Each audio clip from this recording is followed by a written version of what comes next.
You know who we see? Jae-kyung tries to get himself a Doc Dan Dupe.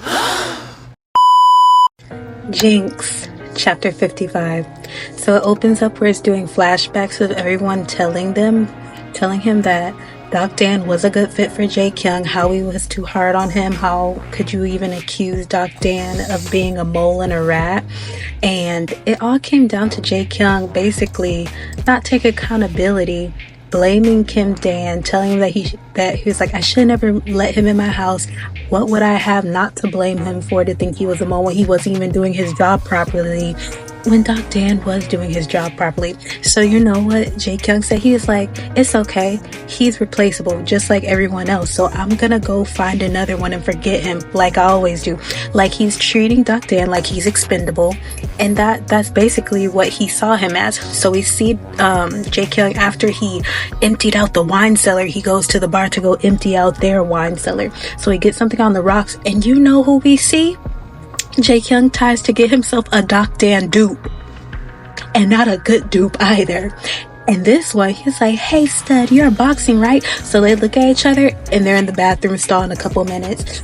Dupe Doc Dan is trying to give that guac 2000 to Jae-kyung, but he keeps getting irritated every single time. And you know why Jae-kyung said yes to him in the first place, because it showed like he looked at Dupe Doc Dan and then he saw a flashback of actual Doc Dan, and he was like, I guess he was getting irritated because every time he tried to suck, touch, and lick, Jae-kyung was like getting pissed off, so he just pushed him off, and Dupe Doc Dan was like, hey, what are you doing? And then Jae-kyung was like, I'm out of here. So he's in the shower and he's thinking about flashbacks. So you know, he's thinking about flashbacks of Doc Dan, because every time Dupe touched Jae-kyung, he saw Doc Dan and he couldn't take anymore. So he put his Lysol can in his hands and shook it to the visions of Doc Dan. And once he was done and he got his release, he was so disgusted and shocked with himself. He was like, oh, what am I doing?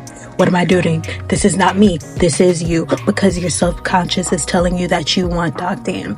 So he calls the cleaning company finally, because he's a hot mess, and they say, do you want us to clean up the upper room too, which used to be Doc Dan's? He's like, sure, do it. And they said, hey, there's also this expensive thing in here, we didn't want to throw it away, thought you should see it. It was the gift that he threw away that Doc Dan kept. I think he took it out of the trash, I don't remember.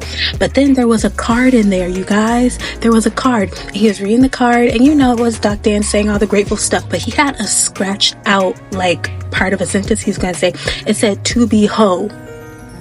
And you know, Doc Dan was like, I hope to be a hoe to you forever. But that's what he probably wanted to, you know, say. So he's like, so Jae-kyung is stuck on that. He's like, what was he trying to say? What was he trying to say? Because now Doc Dan is interested. I mean, now Jae-kyung is interested. And then also he gets a text from his cracked iPhone. Ding!